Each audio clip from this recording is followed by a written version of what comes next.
If you put a seed in the middle of a parking lot, probably not going to grow, right? But if you put the seed under the dirt, water it and fertilize and everything, that thing's going to take off.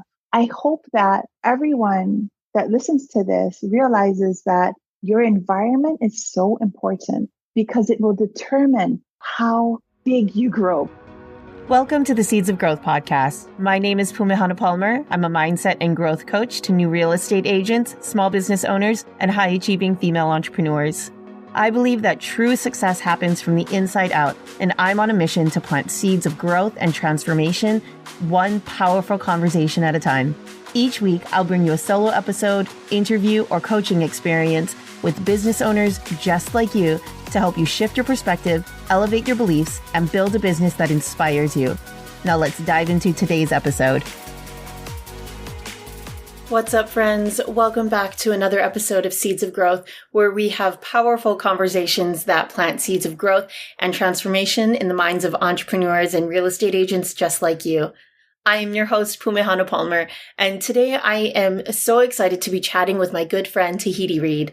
Tahiti and I have known each other for about 4 years now, and I am beyond psyched to dive into this truly special conversation with you all. Tahiti is a gifted channeler, medium, and abundance mindset coach. Now, I know a lot of you don't necessarily know what that means, but please keep an open mind and lean in because we really dive into that in this conversation. Tahiti is just so passionate about empowering women to tap into her inner power and manifest the life of their dreams. With a deep understanding of the law of attraction, Tahiti and her star guides help her clients align their energy to create a life of abundance. And her spiritual gifts and intuitive abilities allow her to connect with higher realms and channel messages of love and guidance and support for her and her clients' journey. It's with warmth and compassion that Tahiti empowers individuals to release limiting beliefs, embrace their true potential, and really step into their higher purpose. Tahiti is also a co-author for the books Finding Your Superpower and Speaking Abundance Method. Both are available on Amazon.com. I'll put the link in the show notes. And Speaking Abundance is also available on Audible. With that, my loves, I am so jazzed for this chat. So please lean in and enjoy. Tahiti, oh my goodness, my love. I'm so excited to be chatting with you. Welcome to the podcast. How are you doing? Good. Thank you so much for having me. I love our talks. And the last time I was like, oh my gosh, we should just hit record on our conversation. So here we are. Absolutely. Oh my goodness. And you told me that that's how you are with your sister, right? You guys have just really deep, rich, powerful conversations. And you guys are always like, we should just record this. Yeah.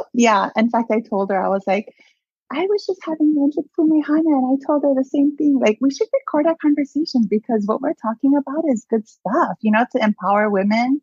And not just women, but everyone.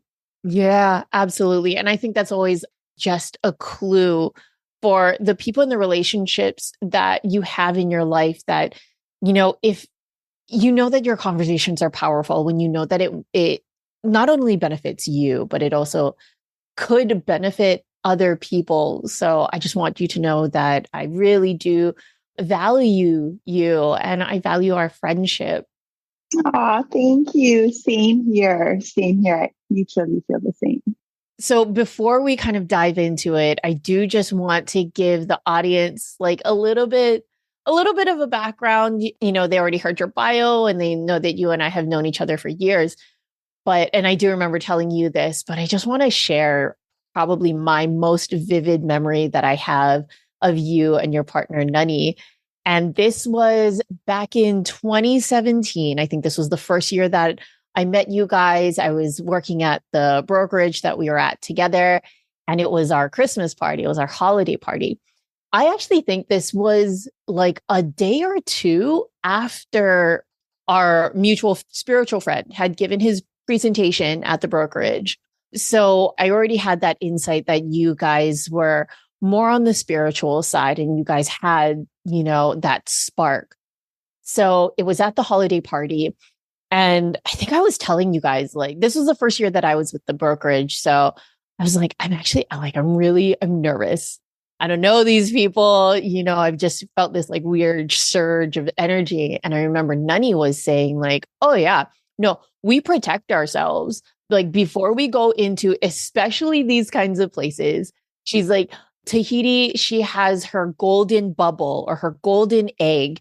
And Nani said, like, I'll just like come up into you and just be like, can I, let me into your egg, your energetic, like, protection bubble, or protecting your energy, and not from a place of like everybody else is bad, but like keeping the good in and being grounded. And I remember when you said that, one, it was so clear, this golden energetic, like, bubble, this egg dome shape. In my mind, it was so clear to me. It was just like, yeah, of course, it was a duh. And that's when I knew. I was just like, oh, my people, like, these are good people, you're good people, like, and my people. So you guys will always hold a very special place in my heart. That story holds a very special place in my heart too. Oh, yes. Yeah. Yeah, that was some good times. Yeah, I mean, we do that every day, basically. We're like, hey, let's put ourselves in our, I call it my abundance egg now. And it's just, you just set your vibration, right? You just set the tone. And like you said, it's not to exclude anybody out or whatever. You're just protecting your energy so that you're not drained. Because when you do go into rooms like with hundreds of people, you can get drained, right, from other people's energy, and they don't even know maybe they're doing it. You know what I mean? So just protecting your energy so that you can serve fully, right? You can come from a place from overflowing if you're aware of the energy that you're holding. So yeah, whenever we leave the house, like before we open the door, she's like, okay, let's do our protections. And then we're good to go. We know wherever we're guided to, that's where we'll end up. Love that. I love that. And thank you for sharing that. Just by even telling me about that, thank you for sharing that kind of tool with me, because that's something that I've told other people about. I've told other people about, and that's something that I know for myself. For whatever reason, I mean, I've always considered myself an empath. Well, actually, I've always considered myself like energetically sensitive, and I didn't know what it was, but it was very easy for me to match vibrations of people and allow people to just drain me of my energy. And at the same time, like, I could expend a lot of energy. And I'm also a very, very social person. So I started to become really aware of, like, after I leave a lunch, a coffee date, or just some sort of interaction with someone, like, if I just feel like, wah, wah, I'm like, that's noted. Like, if this person makes me feel this way, one, now I'm at like a mindful, and I don't want to say like energetically mature place to be able to reflect and be like, I wonder why that is. But also to be like, this person brings out something in me, either, I don't want to say positive or negative, but just, productive or not productive, if you will. And I think that it's so important that you do. I think and we'll go into this a little bit more, but what you do is so, so important, because you bring about that awareness, that energy awareness for women, for people to start to notice these things and then hone it. So with that, tell us what it is to be a channel and your story behind it. Okay, so my story, let me just say my story behind it first, because then you'll understand a little more.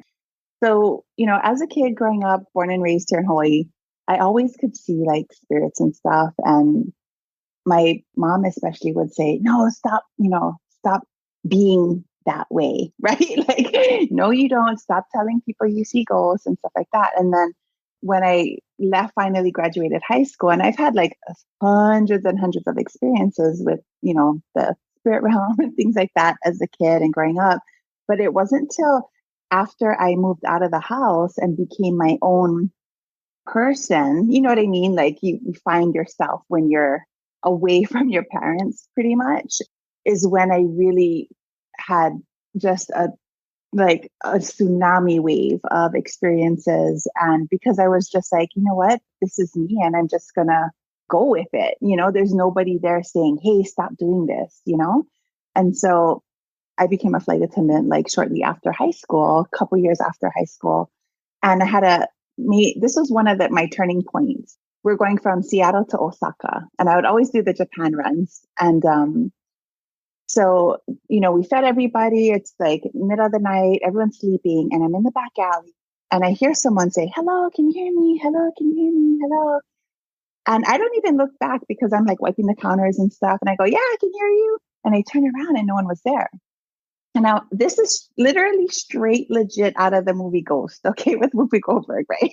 So I turn around and I go, yeah, I can hear you. And I look at him like, what the heck? And then like I go back like in the aisle, like all the lights are off, people are like sleeping. So no one's like walking back or anything. And then I'm like, oh no, they found me. I'm like, I'm in the air. How did you find me?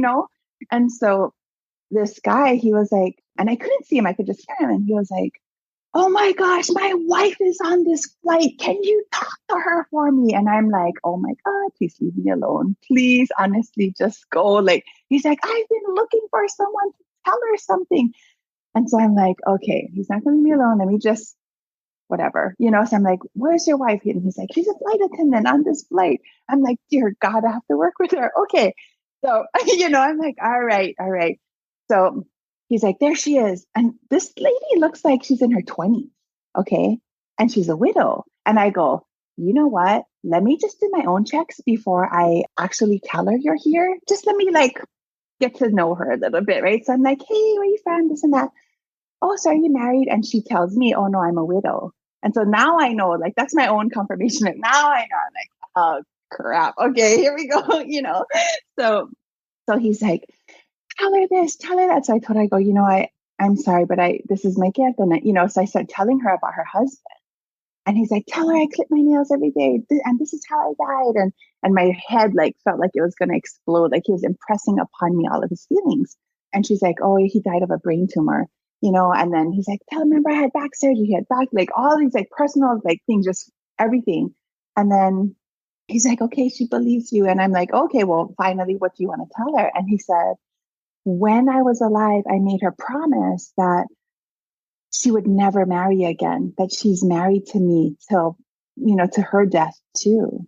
And I was like, oh my gosh. So I told her that. And she said, yes, I remember that promise and I'm keeping it. I know that, and I asked him, I said, well, now what, that you're gone. And she's still like 20 something years old. And he said, tell her this, but now I've seen the light and I want her heart to love again. And oh my and she God. was just like, yeah. And she just starts like crying and she's like, you're just overwhelmed. And so she walks away. And I thought, holy moly, what just happened? And then he was like, thank you so much. Thank you so much. Thank you so much. And then that was it. I didn't hear him. And then like, that flight's long. Okay. It's like 9-10 hours long from Seattle to Osaka, right? Throughout the flight, I'm like, hello, are you here? And like, nothing, you know what I mean? Like nothing. So I'm like, oh, okay, he's gone. But I just felt like that was a pivotal point for me. And I was in my 20s as well of, you know what? That one conversation and experience I had with this other woman changed the trajectory of her life, probably, because she was going to keep that promise to never love again.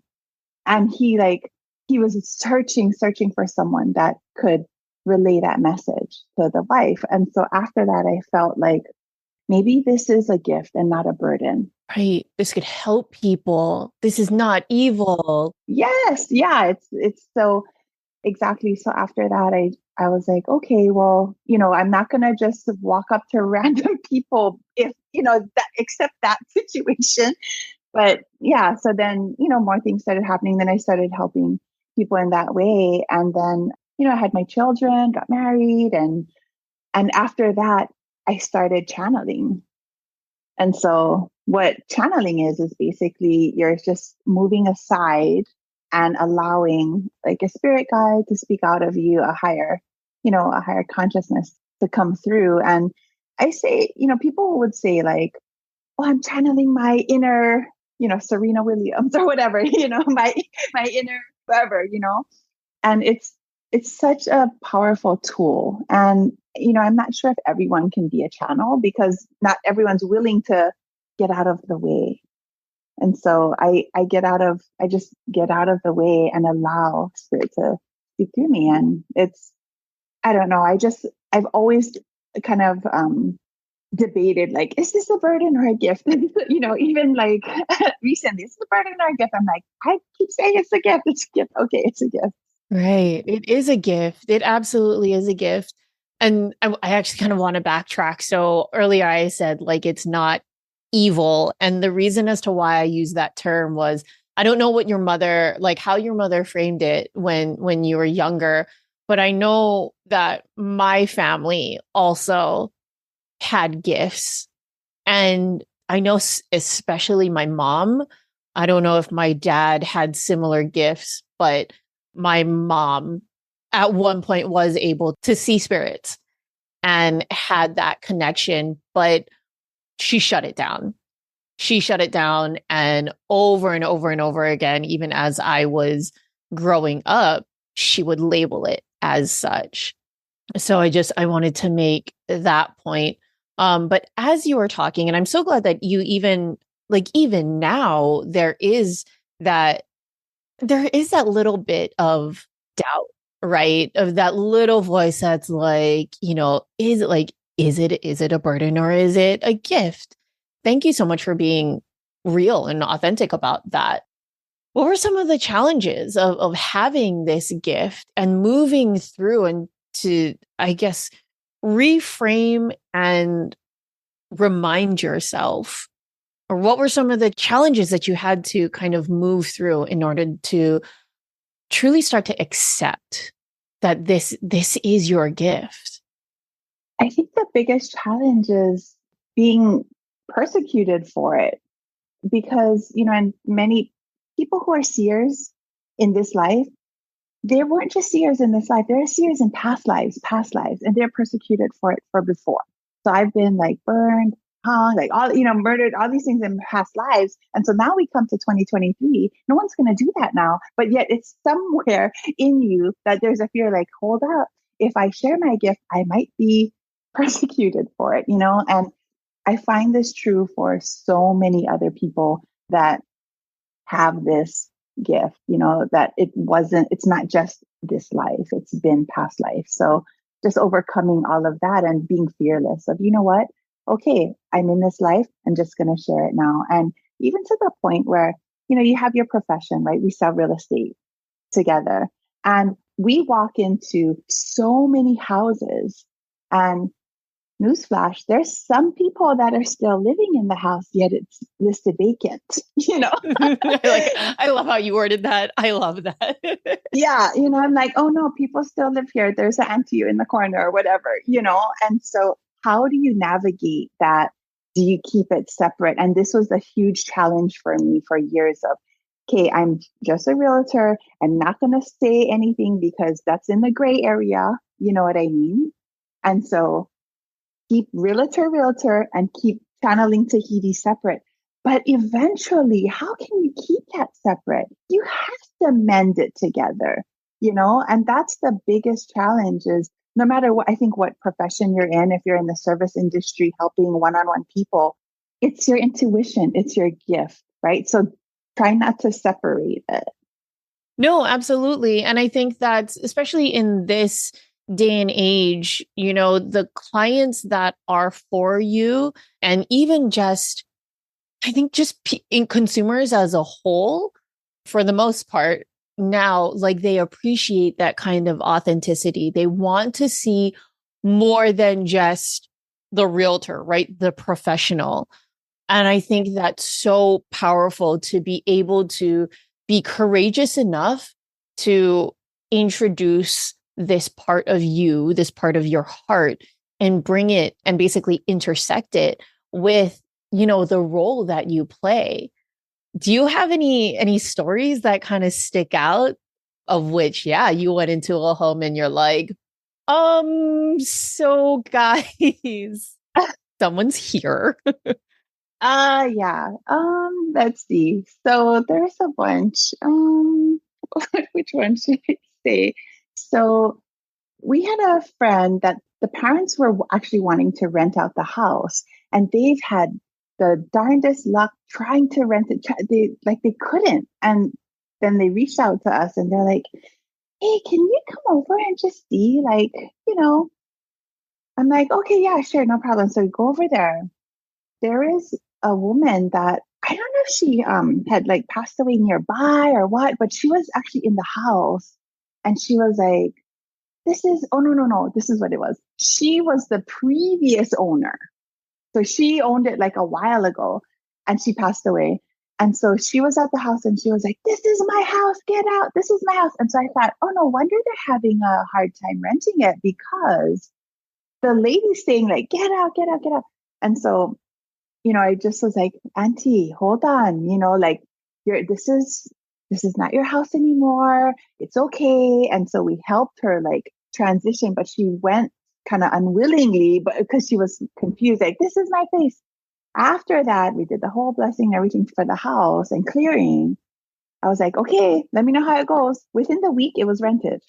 Crazy. And so they're like, oh my gosh. And I'm like, have you guys had any problems after that? They're like, nope, good to go. I'm like, perfect. So sometimes it's just helping that person. And, that could have been, someone's mother, right? Someone's sister, like stuck there. So that was one that we did. But yeah, there's just, all kinds of stuff. And, for some people in Hawaii are freaked out if someone dies in the house, right? They're like, oh my gosh, someone died here. No, we can't. That's why we got to disclose. disclose. Yeah, that's what you gotta disclose it, right? Yeah, yeah, totally right. But you think like, not there's these people who pass away in homes probably pass away peacefully sometimes, right? Most of the time anyway, right? Hopefully. And if that's the case, like it's not scary. You know what I mean? Like I think the movies make it scarier than it really is. Yeah, absolutely. Absolutely. Oh my goodness. I love that because I haven't had to deal with that yet. Not going on. What if I do? I know who to call. Exactly. Exactly. Okay. So tell me, what are some of the benefits from learning from a higher consciousness? I feel that the biggest benefit is being able to advance and gain a deeper understanding, because you put a group of people together, you can only learn from each other's experiences as much as they've experienced, right? So we can only advance as much as we've experienced as a group here. But if you have advanced knowledge, if you can tap into a higher consciousness, now you're learning from a higher place and you have a broader perspective on your life, your purpose, how to raise the frequency in humanity, you know, and come from a place of oneness, because channeling, they're always talking about the oneness of, the ego will separate, but if you can come from a place of oneness and, yeah, it's easy to separate up, oh, it's them, not us, right? Them versus us, especially what's happening in the world now. It's just crazy. Oh my goodness. Absolutely. To look at it from, pull yourself back and look at our planet. We're all one species, right? We're all the human race. And to separate these people against those people, it's just, if they can bring themselves to a higher place, we all benefit, then there wouldn't be all of this them versus us nonsense to me. Maybe I might get backlash for that, but it's I'm about oneness. It's not them versus us. When you come from them versus us, it's too much. But the benefit of channeling and listening and learning from channelings is you are learning directly from that higher consciousness. So like Esther Hicks, right? She channels Abraham, right? Abraham talks about the higher consciousness, one that your life experiences and shifting your vibration, things like that. Same. My Star Wisdom Council, they talk about similar things, but from a star perspective. I absolutely love that. So it sounds like basically it's zooming out. Yes. It's allowing for another perspective that is from, a higher perspective so that you can see more. Yes. What comes to mind, like the question that comes to mind though, is I'll give a little bit of context. The question is, how do you know who's talking? And I'll give a little bit of context because I also, quite obviously from my mom, I come from a religious background, right? Where absolutely there is a clear separation of God and the devil and spiritual warfare. And like the devil comes to steal, kill, and destroy. And the thing that I absolutely loved about Abraham is that he says, and in their book, Ask It and Is Given, it says that there is no, again, this is very controversial, there is no evil. There is no devil. There is just alignment and misalignment or unalignment, right? That you are outside of the flow. And there is there is still that small narrative of doubt of like, okay, so I get into a grounded place. I get, I tap in, I connect with the core of the earth, I connect with divine consciousness. Now, how do I know what is the ego? How do I know what is me? How do I know what is not me? If you are in alignment with your highest truth, if you're in alignment with the highest frequency that you can hold, that's what's coming through is the highest frequency that you can hold. But if you're in fear, right? If you're in a fear vibration, then, and you try to channel, you're going to get that frequency. So for me, I've developed a relationship with, I've channeled several different guides throughout my life. And first one was Vakatea, beautiful, beautiful, old Maori woman, taught like wonderful ancient things. And now it's Star. So it's just, where are you aligning? And Esther channels Abraham for years. And so that's where her physical body's aligned with that station.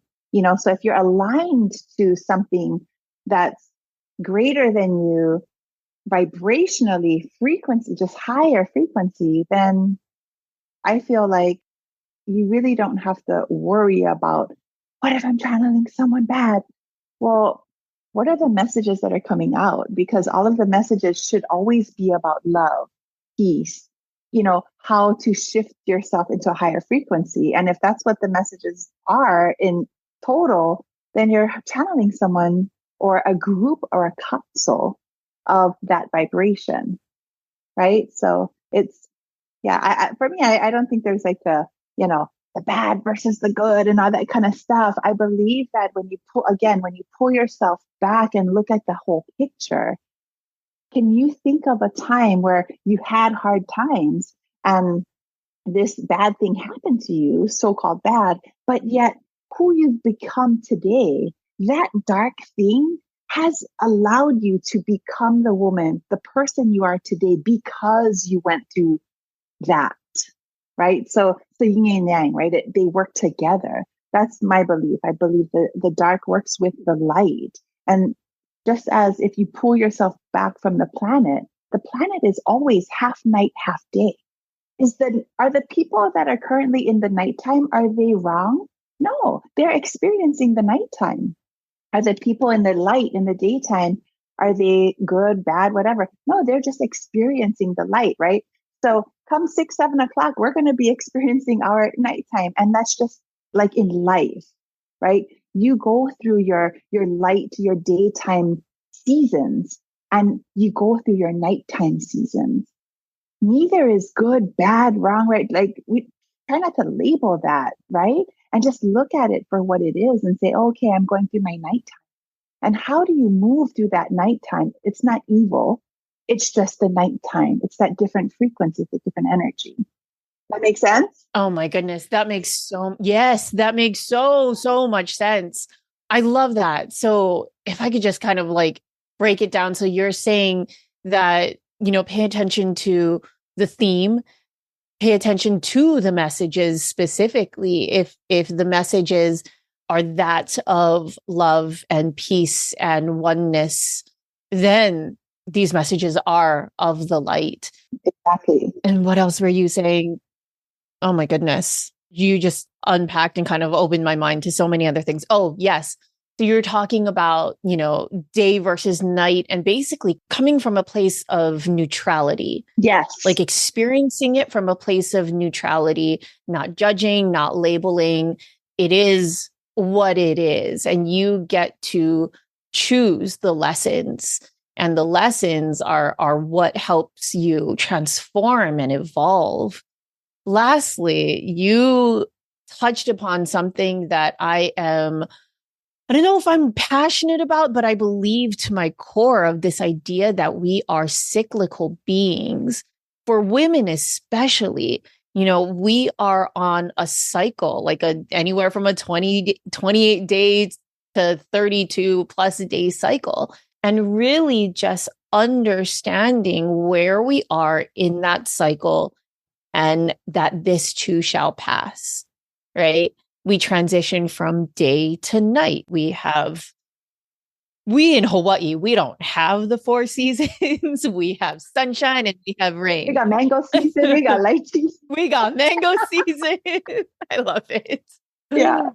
But especially as women, right? We have the bleed the phase and the kind of, I can't remember all of their names, but just understanding that, really being aware of where we are within that certain period, within that certain phase, and then also just letting go. Exactly. Yes.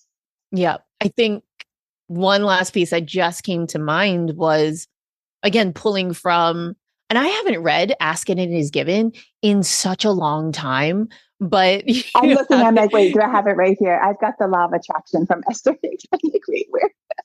No, for sure. But I remember, man, actually, I can't remember which one it was, but I do remember how I felt when I was reading that book. And I remember some of the metaphors that they used just made so much sense. So something that they had said it was like a cork. If there's a cork or something in the river, like if you are like tied down and rooted down like into the bottom of the river, then, there's just the river is it's going to blow past you. You're going to sink. You're going to bob up. It's going to be this crazy, just turbulent time, right?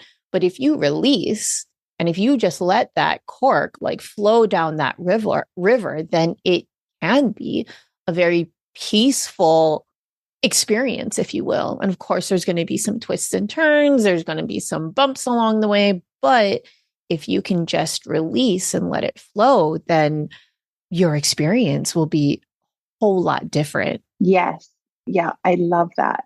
You think of a water hose, right? If there's a kink in it, the water can't get through. So that's your flow of energy to you. And I always tell Nani, like, hey, let's not set up so many roadblocks for energy to get to us. You know what I mean? Like, let's remove the roadblocks and just allow it to flow. Release the garden hose and let the water flow through so that it can reach us. Because so many of us say, well, in order for me to have this, well, this has to be first. I need to be in this. I need to weigh this much to be happy. This I need to make this much for this. But what if you took away all of these conditions before and just said, hey, I'm ready just how I am, to love myself who I am and want to experience life that way. And yeah, I love the river. Just this morning I was meditating before we got on, and And I was actually walking in my meditation, walking along a river, and I saw an older woman like sitting on a log, and I could only see her feet. And she said, get into the flow, because when you are in the flow of the river, this is where the experiences are happening for you, not to you, right? They're happening for you. And so in my meditation, I have like crazy meditations, just so you know. Okay, so it's like super vivid. So I get into the river, and as I'm in the river, like these balls of light start coming towards me, and like this ball of light is like this awesome experience, and then that awesome experience, and so the more you just like let go and surrender, we don't have to have everything figured out for us. People want to know, like, I will jump in the river if I know exactly how it's going to play out. This is called life, people. We don't know how exactly it's going to turn out. Look, I was married with 2 kids. I'm divorced and with another woman now for in same-sex relationship for 12 years. Like 20 years ago, did I ever think this was possible? No. So we don't know how life is going to turn out for us. All we can be is completely present. Yeah. Oh, gosh. That hit. I absolutely love that. Because I do have some listeners that are very like, give me the things, tell me the things.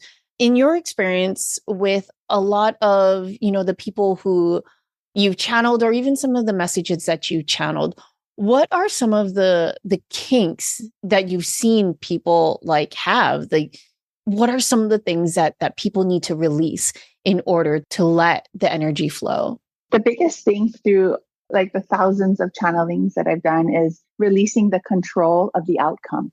Mm-hmm. That's the biggest thing, releasing the control of the outcome, because you can only see, and this is my guides coming from a higher perspective, as a person living on earth, you can only see like a horse with blinders, right? You can only see, this is my vision, right? I can only see this much.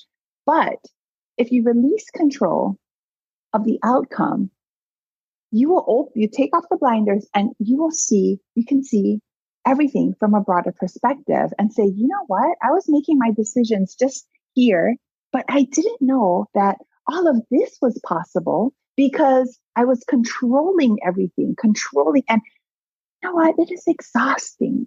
It is exhausting to try to control every little thing, how it's going to turn out. Just stop, just stop and be like, you know what? If shit hits the fan, okay, maybe this is the nighttime that needs to happen. But a lot of people are preventing. And if you can stop the preventing frequency and just start creating, because when you are in a state of control, your control of the outcome at some level is fear-based.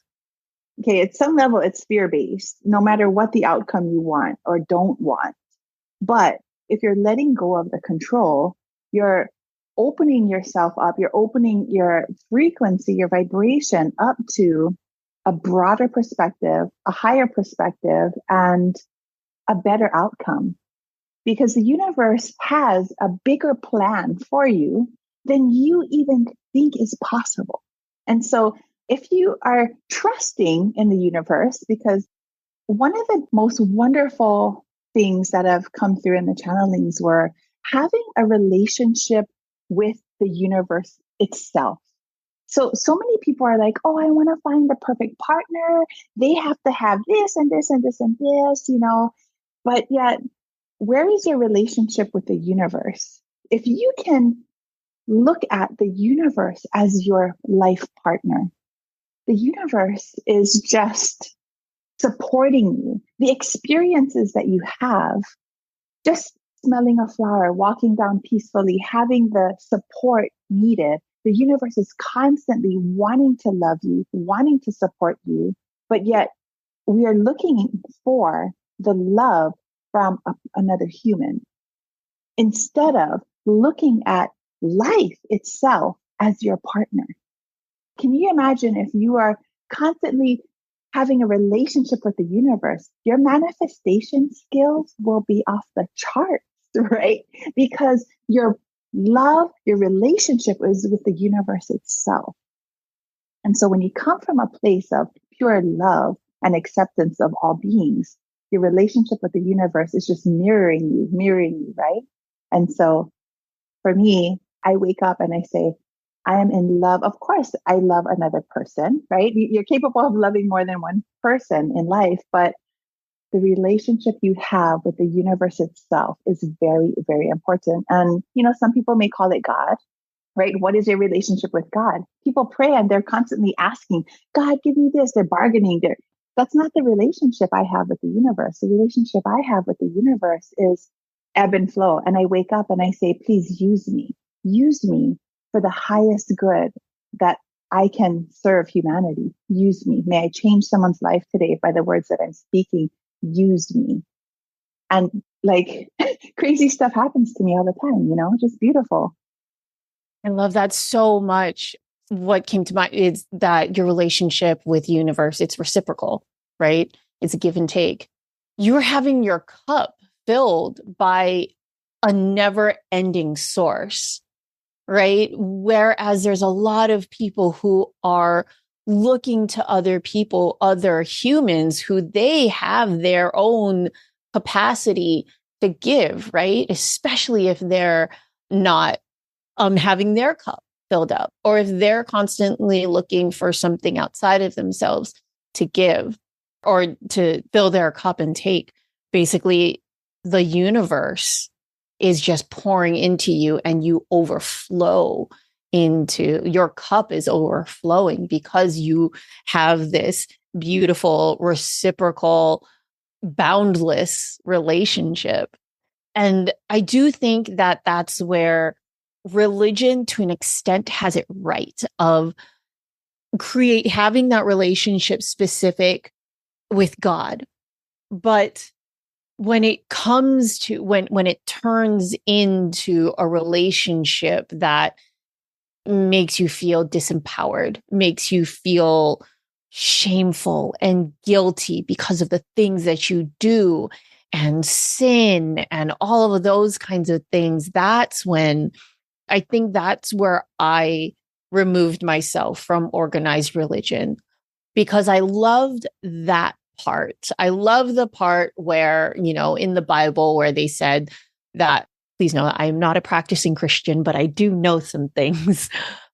When Jesus died, then the veil was torn and that separation between humans and God was no more, right? Now you can go directly to God.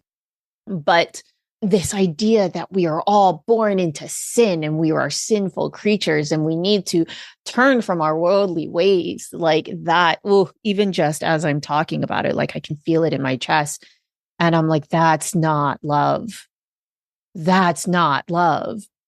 And that's all that we really need to strive for. And I think that when people create these kinks in their hose, that when they grasp on to controlling the outcome, it's because there has been so many traumas and experiences that they weren't seen, their needs were not met, and therefore they had to take it upon themselves to make sure that their needs were met. And that faith, that raw faith and hope that everything's going to be okay, everything's going to be more than okay, it's non-existent until you push the boundaries, until you do the uncomfortable thing, like, oh, I don't know, listen to your intuition, even though everything else is like, no, but you can't do that, or no, you shouldn't do that, and blah, blah, blah. But when you have that gut knowing of like,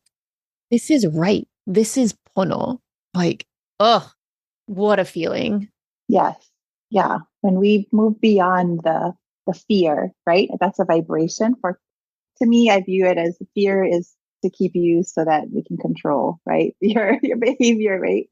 And so when you move beyond the fear and move into a love frequency, then you look at the world differently, right? You don't look at like, oh, you're a sinner. That doesn't cross my mind anymore. Like I'm not even on that station.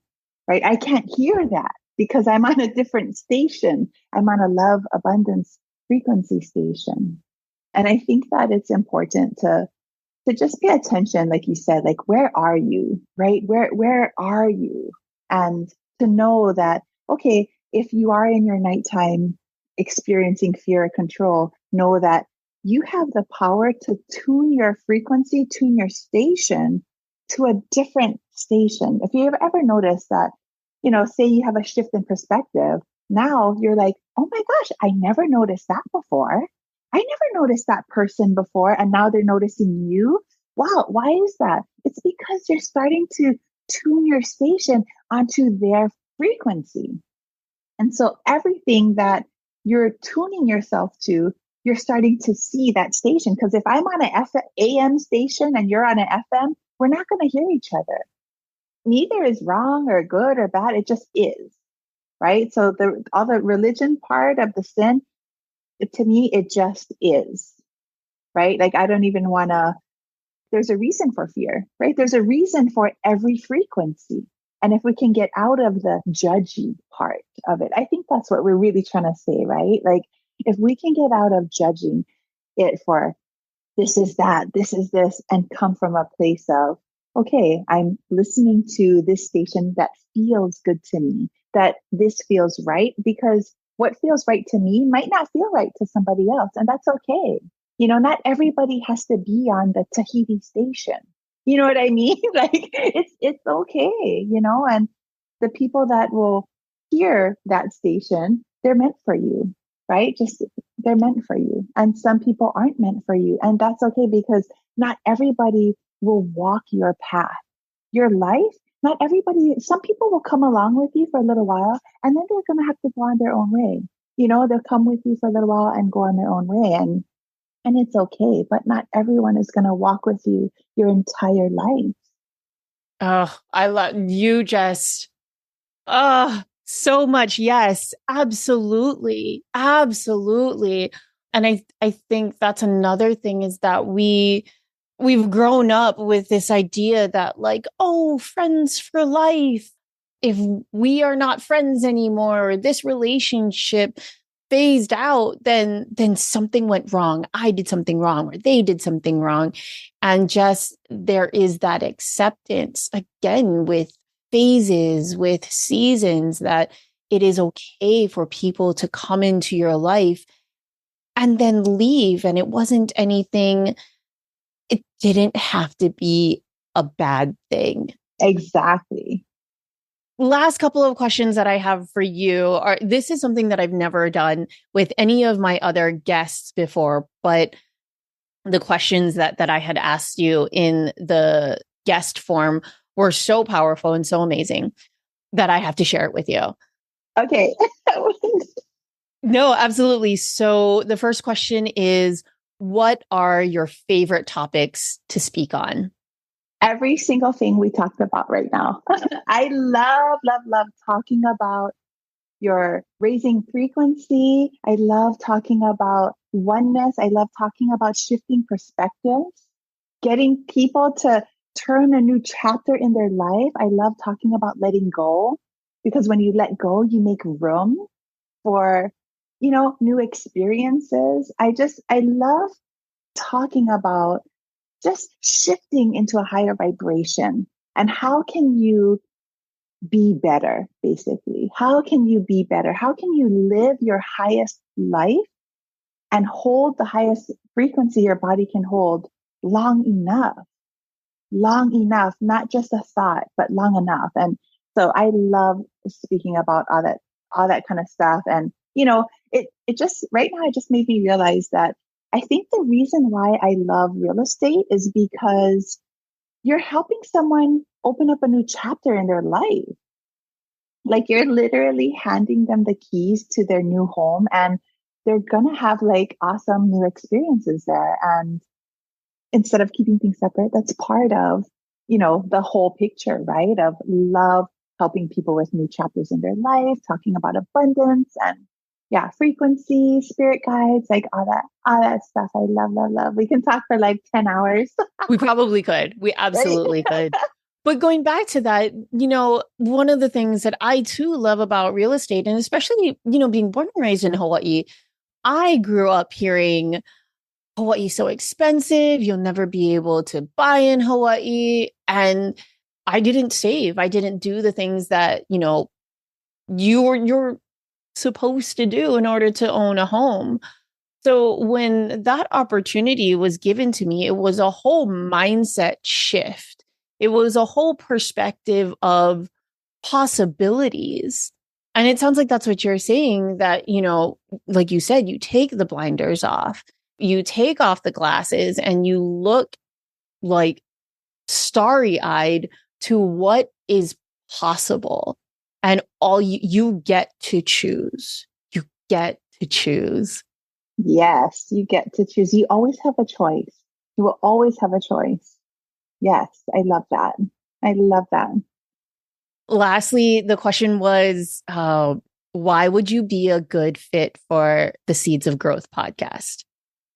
Okay, so I gotta look at what I wrote, but I think I wrote something like this of, I felt like I would be a good candidate to interview for your show because just the title alone, right? The title of Seeds of Growth, we are our own seed, right? And so if you look at a seed, it already has everything within it. If you look at a seed, whether it bears fruit or whatever, it already has all of that fruit, every single thing within it, in the seed. It has to be put in a right environment to thrive. And so if you look at yourself, what is it within me that has the potential to grow? Because we are in the process of growing our own seeds, basically, right? What environment are you watering yourself? Are you feeding yourself the right things? What are you watching? What are you listening to? What are you learning? What are you paying attention to that is helping you grow? And so just coming from that perspective of wanting to help people. And, if you're a fruit tree, great. Maybe you're bearing avocados. You know what I mean? And you're feeding other people guacamole, like who knows, right? Like, so you never know how your potential until you put yourself in the right environment. And with the seeds of growth, the seed has to be in its right environment. Because if you put a seed in the middle of a parking lot, probably not going to grow, right? So what environment? But if you put the seed under the dirt, water it, and, fertilize and everything, that thing's going to take off.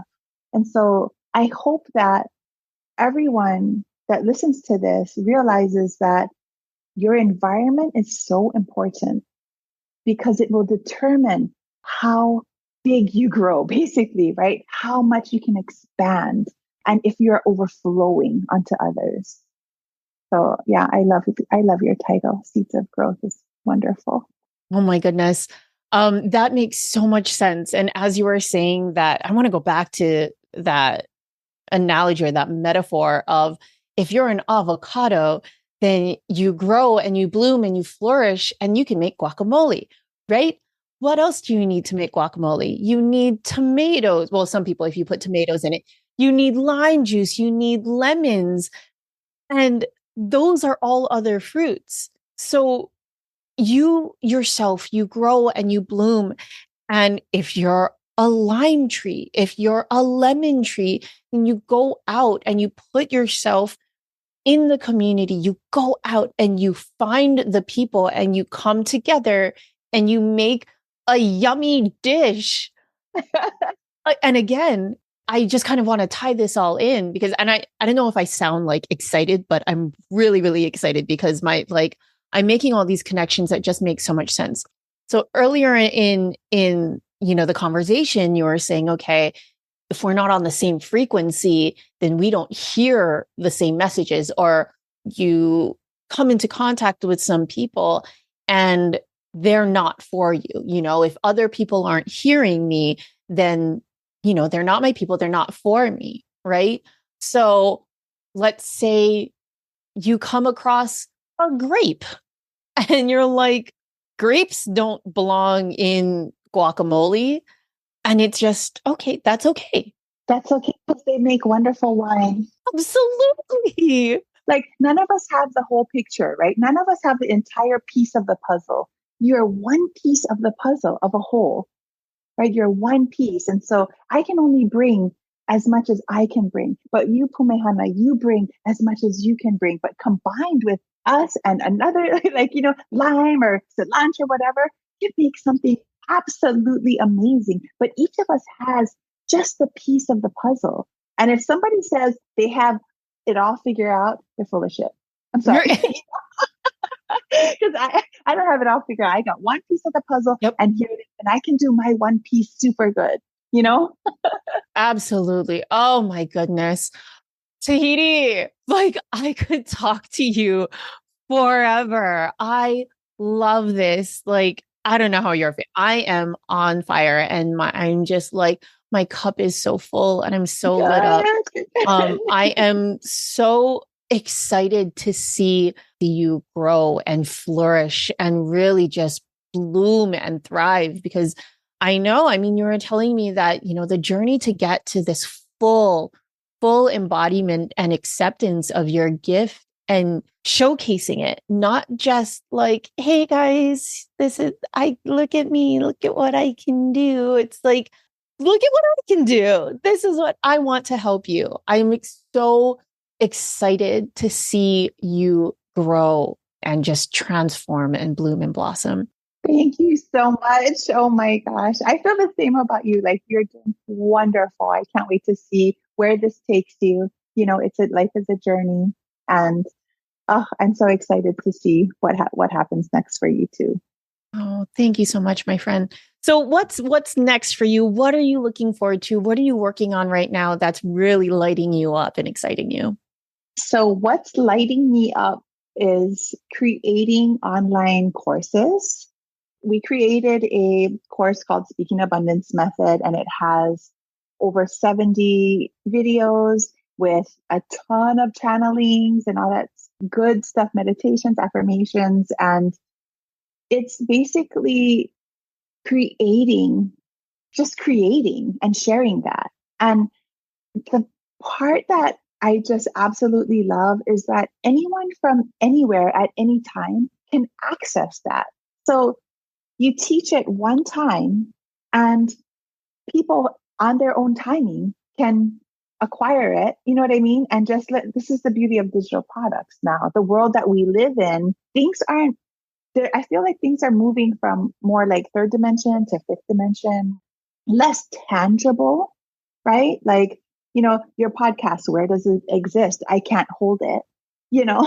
My online course, where does it exist? I can't print it out, so we're moving towards that. And I'm so excited about, just teaching online and creating more courses and sharing that with people. Yeah, that's where my focus is. I still absolutely love real estate, but even with real estate, like I can only help one at a time, but through digital products, digital online courses, you can help thousands of people in one day. I think the reach is there's so much potential. Yeah, it's exponential. Absolutely. I totally know what you mean. And I absolutely, and that's the thing is that this is our legacy, right? And I've had my own limiting beliefs and hangups about even creating my podcast and about putting this stuff out. But then I think about like this stuff, it's intangible, but it's going to live forever. And even after I'm gone, like these are things that my kids are going to be able to tap into that. I mean, depending on where digital media and technology goes, like who knows, even my kids' kids and whatnot. Right. So there's a legacy aspect that I think is just so powerful and exponential. Absolutely. Where can people find you on the digital platforms? Where are you? So, okay. I am on Instagram, Speaking Abundance Method. So that's the easiest way to find me is Speaking Abundance Method on Instagram. That's where I am. Yeah. Friends, we will make sure that we have those links in the show notes to Tahiti's products, to her books, which, by the way, oh my goodness, like, oh yeah, the book. You wrote two.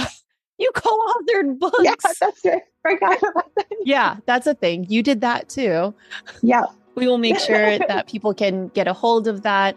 And we need to do this again. We need to do this again. I'm down, friend, anytime. Awesome. All right, my love. Well, thank you so much. Until next time. Aloha. Thank you. Thank you. Thanks so much for listening. If this episode served you, please do me a small favor and head to your favorite podcast platform to rate and review the show. Your small act will play an exponential role in getting these powerful conversations out into the world. Be sure to connect with me on Instagram at @PumeHanaPalmer and DM me with your insight and takeaways. See you next time. Aloha.